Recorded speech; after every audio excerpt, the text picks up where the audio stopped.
It was a sunny Saturday afternoon. The air was warm, the sky clear, and the sound of laughter filled the small neighborhood. White flowers hung on the front gate of house number 12. A red carpet led guests to the garden, where chairs were arranged in perfect rows. It was the wedding day of Ion and Alina, a young couple full of dreams and love. Friends and family had come from far away to attend the wedding. Everyone was dressed in bright colors. Children ran around with excitement. Music played softly. In the background, the smell of fresh flowers and sweet food filled the air. It was a perfect day, or so it seemed. Just 2 houses away, someone stood behind a curtain, watching everything with angry eyes. Her name was Mrs. Hargrove. Mrs. Hargrove was an old woman who had lived in the neighborhood for over 30 years. She had no friends, no visitors, and no one ever saw her smile. People said she didn't like noise, didn't like children, and especially didn't like change. She was the kind of neighbor who always found something to complain about. If someone parked a car too close to her gate, she would shout. If a child dropped a candy wrapper, she would report it. But today, Mrs. Hargrove was more than just angry. She was furious. She watched the wedding guests arriving with joy on their faces. She saw the mix of cultures,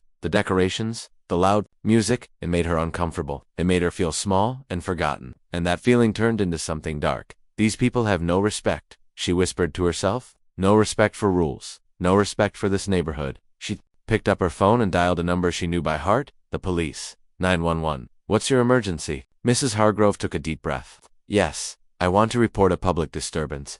There's a wedding going on at number 12. Loud music, to many people. It's out of control. The officer on the other end replied calmly. Ma'am, have you spoken to the residents? No, she snapped. It's not safe. I think something strange is going on. I don't know what exactly, but it doesn't look legal. The officer hesitated. Can you explain what you mean? I just know something's not right. You should send someone now. She hung up the phone before the officer could ask more questions. Police on the way in a nearby police station. 2 officers received the complaint. Officer Daniels, a calm and thoughtful man, read the report and looked at his partner, Officer Smith. Another noise complaint? Smith asked, sipping his coffee. Daniels shrugged. Maybe, but she said something feels illegal. That's odd. Let's check it out. They got into their car and drove toward the neighborhood. On the way, they talked about how weddings usually bring joy, not complaints. Daniels had a feeling this call would be different. Back at the wedding the wedding continued. Ion stood near the stage, smiling nervously. His best friend patted his back, ready to start your new life. The friend joked. Ayan laughed. I've been ready since the day I met Alina. Alina was inside the house, getting last-minute help from her sister. She wore a beautiful white and gold dress. Her hands shook a little, but her heart was full of happiness. I never thought this day would come, she whispered. Her sister smiled. You earned it. You both did. Outside, the music picked up. Guests danced. Cameras flashed. Everything felt like a dream. No one knew that 2 police cars were just minutes away. Mrs. Hargrove watches closely back at her window. Mrs. Hargrove smiled for the first time in months. But it wasn't a kind smile. It was cold and bitter. That should stop them, she whispered. They think they can do whatever they want. Not in my neighborhood. She felt powerful, important. She believed she was doing the right thing. But she had no idea who Ion and Alina really were, and what this wedding truly meant. The arrival of the police car turned into the streets slowly. The officers saw the crowd, the decorations, and the joy on people's faces. It didn't look like trouble. It looked peaceful. Daniels parked the car and stepped out. As soon as guests saw the uniform, music stopped. People looked confused, worried. Ayan stepped forward.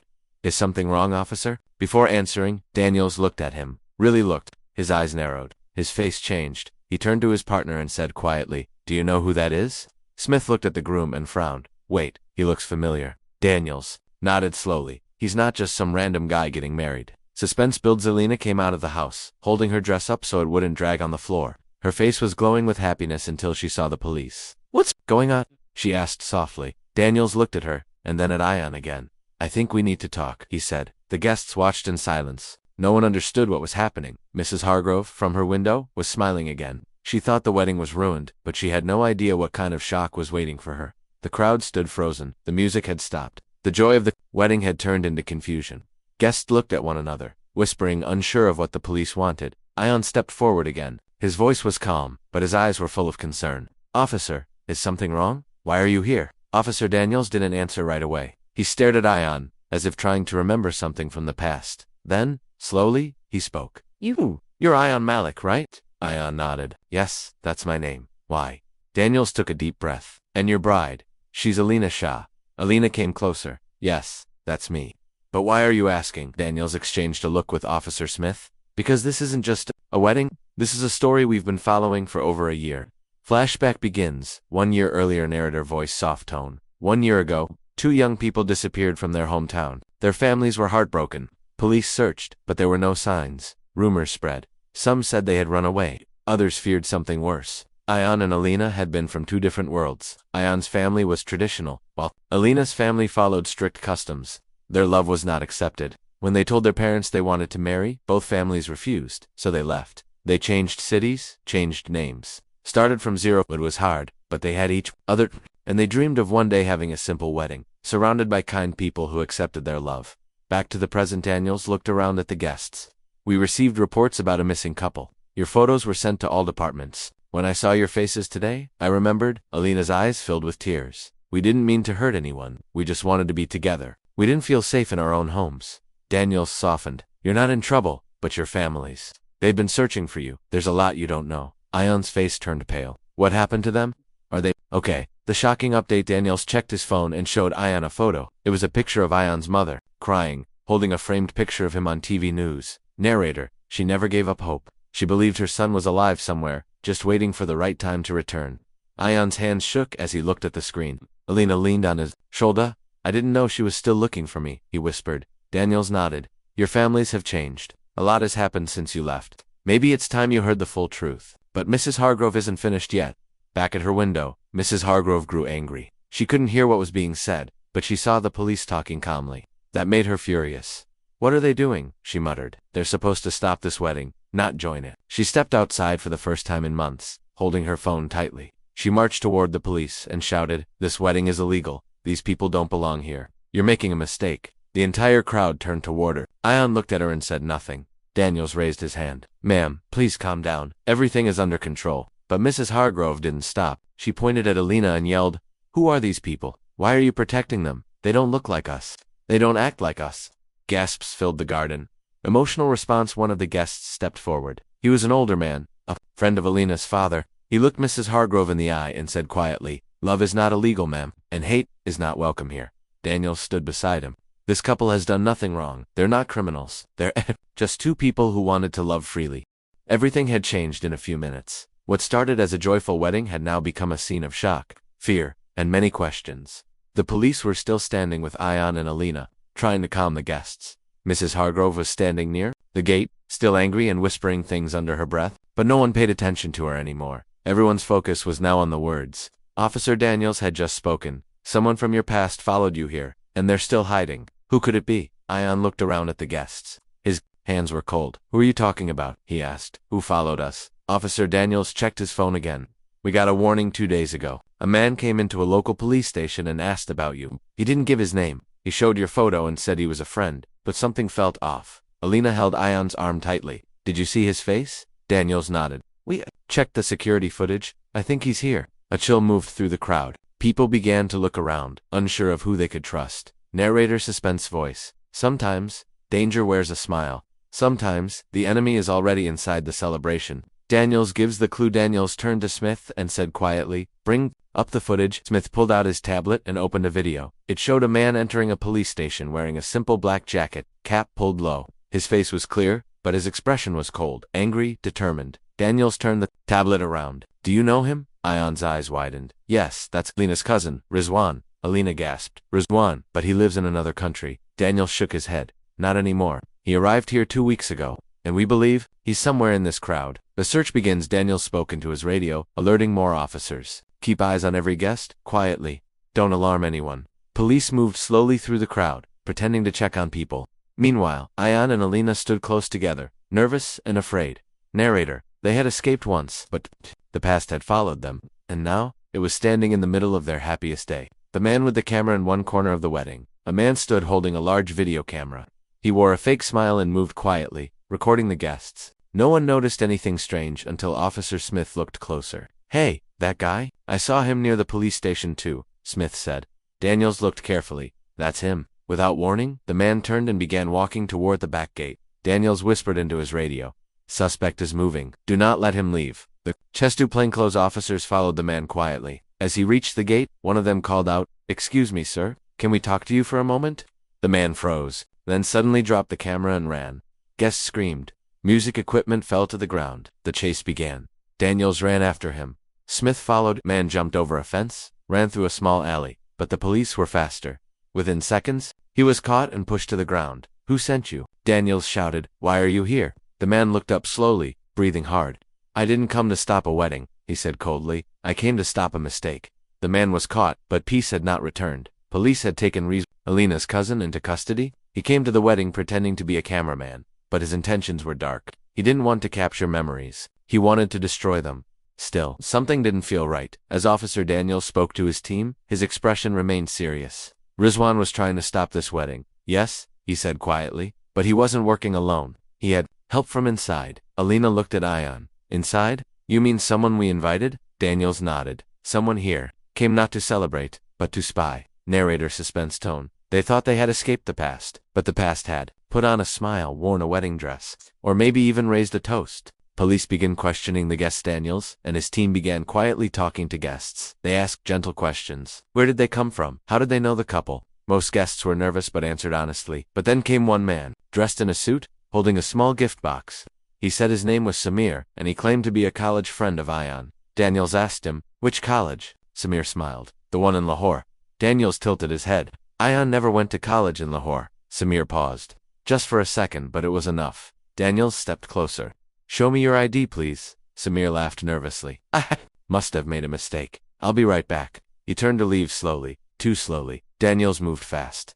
Stop him. But Samir took off running. Another chase begins. Guests once again screamed. Some stood up, others ducked. The man ran toward the food area, pushing chairs out of the way. Police followed him through the garden, across the decorations, into the back lawn. Finally, Officer Smith tackled him to the ground. Daniels caught up, breathing hard.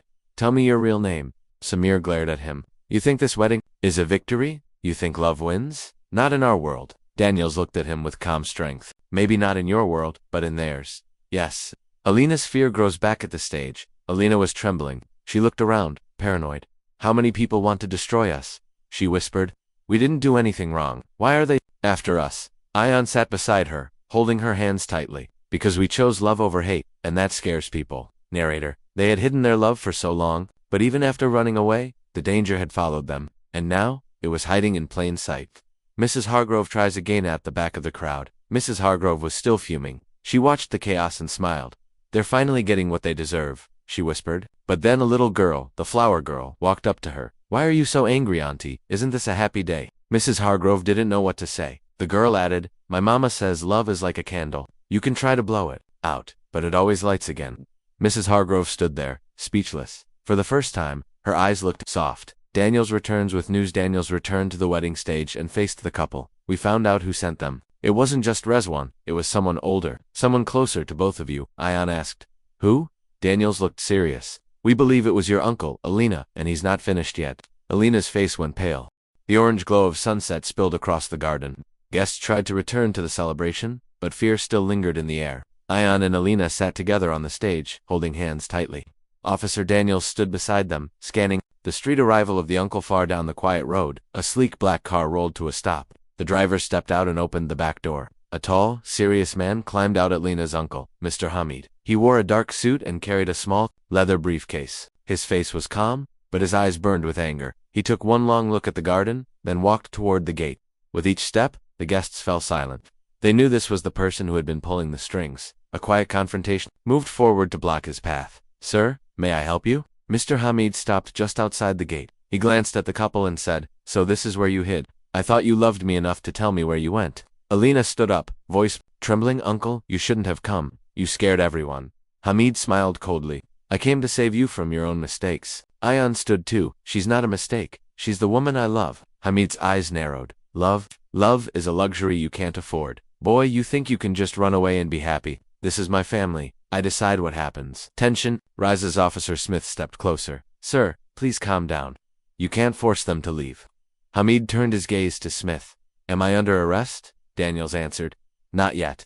But if you cause trouble, we will have to take action. Hamid laughed softly. You don't understand. This isn't about law. This is about honor. Alina's tears fell. Our honor is in our hearts. Uncle D looked away, pained for a moment, then shook his head. You have brought shame on this family. I can't let you ruin our name. Guests. In shock, the guests watched, breathless. Some remembered Alina as a shy girl who once played in these very gardens. Others saw Ion as a kind young man who always helped with neighbors' chores. Now they saw a family torn apart in front of them. A small boy whispered to his mother, "Why won't he let them marry?" His mother replied softly, "Some people can't see love. They only see rules." A desperately Alina stepped forward, voice steady, despite her tears. "Uncle Hamid, please. We don't want to hurt you. We only want to live with love and respect. You taught me kindness once, do you remember?" Hamid closed his eyes, jaw tight. For a long moment, no one moved. Then he opened his briefcase and pulled out an old family photo. It was as a young child, smiling in her mother's arms. He held it silently, his face softening, but old wounds run deep. Just as hope flickered, he snapped the photo shut. "That was then," he said coldly. "This is now.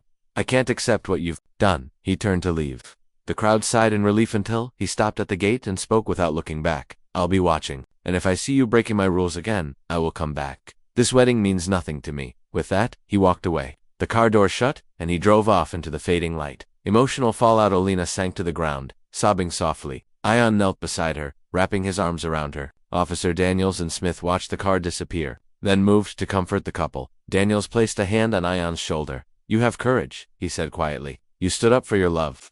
Ion nodded, eyes still on the road, where Hamid had left, but he's not finished. Night had fallen over the neighborhood. The wedding lights still glowed, but the laughter was gone. The guests had left early. Some were too afraid to stay. Others didn't want to be caught in more drama. Now, only close friends, family, and a few police officers remained. Ion and Alina sat on the wedding stage, silent and tired. The dream day they had waited for had turned into a storm. Narrator voice, they had waited years to marry each other. But even on their wedding night, peace stayed out of reach.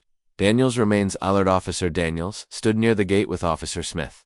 Both were tense. Daniels checked his watch. "It's almost midnight. Something doesn't feel right." Smith nodded. "Too quiet." He left angry.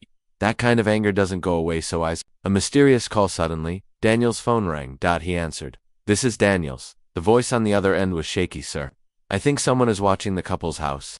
A man was seen near the back alley. He's hiding near the trees." Daniels' eyes narrowed. "Did you see his face?" "No, sir. He wore a black coat. Couldn't see clearly, but he's been standing there for almost 20 minutes. Daniels looked at Smith. "Let's go." Quietly. The backyard searched. Daniels and Smith circled the house from the side. The backyard was dark, with only one small bulb above the door. A cool breeze moved the trees slightly. Suddenly, they heard a crack. Someone had stepped on a dry branch. Daniels raised his flashlight and pointed it toward the far corner of the yard. "Who's there?" There was silence. Then, a shadow moved. Daniels ran forward. "Stop, police." But the shadow slipped through a small gap in the fence and disappeared into the night. A threat left behind. Daniels reached the corner and found something on the ground. A piece of paper, folded neatly and left under a small rock. He picked it up and read, the words written in red marker. "This wedding was a mistake. This isn't over." Shock and fear inside the house. Daniels returned to the house. Alina was resting her head on her mother's shoulder, and Ion was standing near the window, trying to stay calm. Daniels handed him the note. Ion read it slowly, and his face changed. He looked toward Alina, then at the police. "He's not finished. He's going to try something else." Narrator voice. "Hate does not knock on the door. It slips through cracks. It hides in shadows, and it waits for the moment when love lets its guard down." A new plan for protection. Daniels sat down with the couple. "Listen, tonight, we stay here. My team will guard this house from every side. But tomorrow morning, we'll take you both to a safe location." Alina asked, "Do you think my uncle is behind this?" Daniels nodded. "I do. And I believe someone else is helping him. Someone close. That means we can't trust anyone just yet." Ion looked around the room at the remaining people. His eyes paused on one man, a cousin he hadn't seen in years, who was staring at the note a little too closely. Ion whispered to Daniels, "We might already have a traitor among us." The sun rose quietly the next morning. Birds sang in the trees, and the soft light of dawn fell over the neighborhood. It looked like a peaceful day, but Ion and Alina knew better. Inside the house, no one had truly slept. Narrator voice. They had spent the night behind locked doors, guarded by police, but fear cannot be locked out. It waits in silence, and returns with the morning light. Preparing to leave, Officer Daniels entered the living room. His face was tired but focused. "We're moving you now," he said firmly. "You'll stay in a safe house outside the city. No one knows where it is, not even most of my team." Alina looked at her mother, who nodded with tears in her eyes. "Go, Beta. Start your life. You deserve peace." I unpacked a small bag. He held Alina's hand and whispered, "No more running after this. Just us." The secret journey. 3 cars drove away from the house. 2 were police vehicles, one in the front, one in the back. Ion and Alina sat in the middle car with Officer Smith. They drove for over an hour, through quiet roads, past empty fields. Finally, they reached a small farmhouse hidden behind trees. No other homes in sight. Daniels stepped out and looked around carefully. We'll stay here until things cool down. This place is secure. Alina looked at the quiet trees and nodded. It's peaceful, but peace can be a lie. Strange signs. That evening, Ion stood outside, watching the sunset. He noticed something strange. A cigarette butt on the ground, still fresh, but no one here smoked. He showed it to Daniels. Daniels frowned. None of my officers smoke. Someone's been near. They checked the area but found nothing else. Still, everyone became more alert. Inside, Alina tried to rest, but kept looking at the door. She had a feeling. Ion sat next to her. What's wrong? She whispered. I don't think we're safe here. Narrator suspense voice. Sometimes the most dangerous place is the one built to protect you. A silent betrayal late that night. Daniels stepped out to check the back fence. As he moved into the dark, his radio crackled. Daniels, come in, said Officer Smith's voice. We've got a problem. The power just cut. Suddenly, the safe house went dark. Inside, the lights flickered and died. Ion stood up fast. Stay close to me, he told Alina. Smith rushed to the fuse box. But the wires were cut. Daniels returned, breathless. This wasn't an accident. Someone planned this. The real traitor revealed just then. A sound came from the front door. 3 loud knocks. Everyone froze. Daniels signaled to his team. They moved toward the door slowly, weapons ready. But before they could open it, a shot rang out from the window. One of the officers fell to the floor. Daniels yelled, "Get down! We're under attack." Ion and Alina crawled to the back room. Hiding under a table, Daniels shouted to Smith, who knew this location. Smith looked pale. Only 2 people. Me and your backup officer. Daniels paused. Then his face changed. No, he whispered. It was him. The backup officer, the one guarding the rear entrance, was gone. The enemy inside. A flash of memory hit Daniels. That officer had asked strange questions earlier, had arrived late, had no record of being assigned. It wasn't a mistake. He was never a real officer. He was a spy planted by Hamid. Daniels grabbed the radio. He's one of them. He's inside our system. The safe house was no longer safe. The power was cut. One officer had been shot. And outside, hidden in the trees, men were surrounding the house sent by Alina's uncle, Mr. Hamid. Inside, Ion and Alina held each other close, hiding in a corner of the back room. Officer Daniels crouched near the window, whispering into his radio. Backup. We need help. Immediate support. We are under full attack. But the radio gave only static. No signal, no help. They were alone. Narrator voice, suspense plus emotion. The people who ran for love had now run out of places to hide. This night would decide everything. A plan in the dark. Daniels looked at his small team. 3 officers, 1 injured. He turned to Ion. Do you trust me? Ion nodded. Yes. Daniels pointed to the secret door in the kitchen floor. There's an old tunnel under the house. It leads to the forest. I want you and Alina to go. Now. Alina shook her head. Not without you. Daniels placed a hand on her shoulder. We'll buy you time. Go live the life you deserve. Let us protect it. Ion grabbed Alina. Hand eyes full of emotion. We'll come back. We'll tell the world the truth. The escape begins. Daniels lifted the trapdoor and helped them down into the tunnel. Before closing it, he said, no matter what happens up here, don't stop running. The trapdoor shut. Above ground. The attackers began breaking in through the windows. Daniels and his team stood strong, using chairs, tables, and anything they could to block the doors. They fought back, not just with weapons, but with courage. In the tunnel, Ion and Alina ran through the dark tunnel, guided only by a dim flashlight. Every step echoed. Every sound behind them felt like a shadow chasing them. Alina whispered, do you think they'll make it? Ion replied softly, they gave us this chance. We have to believe in it. For them, back above the confrontation, and suddenly the front door burst open. Mr. Hamid stepped inside, surrounded by masked men. Daniels stood facing him, wounded but still holding his ground. Hamid said coldly, where are they? Daniels smiled. Gone. Far from your poison. Hamid raised a hand to signal his men forward, but just as they stepped in place, sirens filled the air. Dozens of flashing lights appeared down the road. Daniels laughed softly. You forgot one thing, Hamid. Love may run, but truth always returns. The arrest officers surrounded the house. Hamid and his men tried to run, but it was too late. Police captured them one by one.